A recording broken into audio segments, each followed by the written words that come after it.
Την πάρα πολύ καλή ομάδα της Μυκόνου για να δούμε το σουτ που θα γίνει πάνω από τα δοκάρια. Πρώτη πολύ μεγάλη ευκαιρία για την ομάδα του Γρανίτη. Μόνο είχε πολύ δυνατά στο παιχνίδι και με τον, αντίθετα με την πάρα πολύ καλή ομάδα της Μυκόνου για να δούμε το σουτ που θα γίνει πάνω από τα δοκάρια. Που βοηθούσε τον κύριο Μπιμπάκη, τον κύριο Βασιλάκη. Ένα σουτ από λάθος που κάνει. Δευτεροδοκάρι, Στεφανίδης θα γυρίσει, μεγάλη ευκαιρία ο Μπιτζής και αυτό δεν χάνεται. Όλα χάνονται να μου πείτε, αλλά αυτό με τον Άκη Ψαράκη, ένα δεινό σκόρερ, δεν χάνεται. Παρόλα αυτά, δευτεροδοκάρι, Στεφανίδης θα γυρίσει, μεγάλη ευκαιρία ο Μπιτζής και αυτό δεν χάνεται.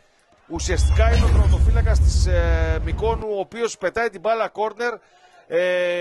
Μία από τις μεγαλύτερες ευκαιρίες που έχουν χαθεί σε αυτό το γήπεδο τα τελευταία χρόνια. Αλλά το 0-0 παραμένει. Έχουμε κάνει συμπληρώσει το πρώτο ημίωρο. Η μπάλα περνάει κεφαλιά. Τσουμπουέζε, θα χαθεί μεγάλη ευκαιρία. Μία ακόμα τελική φάση για τον Γρανίτη. Ωραία, εκπληκτική, εντυπωσιακή. Πάρα πολύ μεγάλη απόκρουση από τον Μπίντσι, ο οποίος ξαφνικά βρέθηκε με μία μπάλα μπροστά του να κατευθύνει στα δίχτυα. Με αυτόν τον τρόπο που είδατε, μία εντυπωσιακή προσπάθεια. Τείχος 4 ψηλών παιδιών για τη Μύκονο.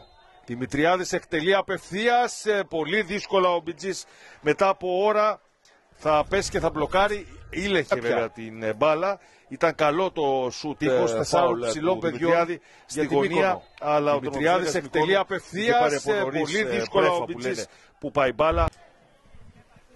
Αριστερός μπακ εκεί που βρέθηκε ο Σέχου, νομίζω πως ήταν, την μπάλα στον τερματοφύλακα του. Στην απέναντι όχθη κατευθείαν η μπάλα. Πολύ ωραία τρίπλα του Μινάμε στην περιοχή. Χάνει την ισορροπία του. Το σουτ θα βάλει. Είναι γκολ. Καταπληκτικό γκολ. 0-1. Είναι αυτό που σας έλεγα ότι